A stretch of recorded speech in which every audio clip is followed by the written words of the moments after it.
Consequence. Ayo yo yo, c'est Bado. Wherever you see Young John, c'est Babo. Kai, nan kake ko da zo. Ba ka zo bane ko yau ma ka zo da wukan ne. Zo mana a.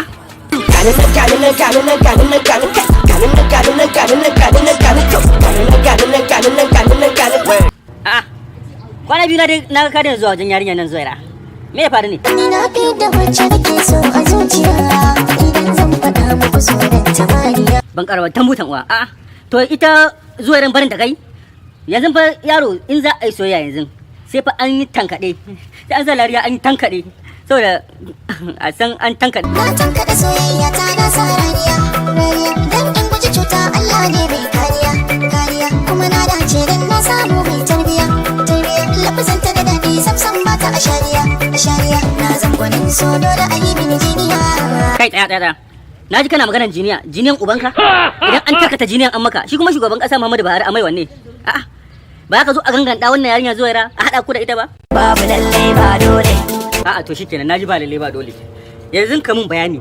Me yasa da kuna soyayya rumai? Yanzu kuma ga baki ɗaya lokaci ɗaya ka canja. Ka mata ingas? Qalu inna lillahi.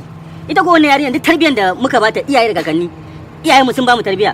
Wani irin tsautsayi ne yasa har ta yadda da kai haka? Me ka faɗi mata haka? Tabanan gana yariya tabanan gana oh yariya tabanan gana kika taba kan na wala kika taba taban gara ko gara ne ko mai ne to dama na san kai yaro dan iska ne alquran na san kai dan iska ne to alhamdulillah fadi yazo daidai da sauki dama na kira babanka malam Tanimu zo to gaji abin da danka yake faɗi to dan ubanka na ji komai wato ka mata igiyar zaka gudu ka kyale ka to dan ubanka sai ka aure ko ka ko ka zo Oh, he said yes, no.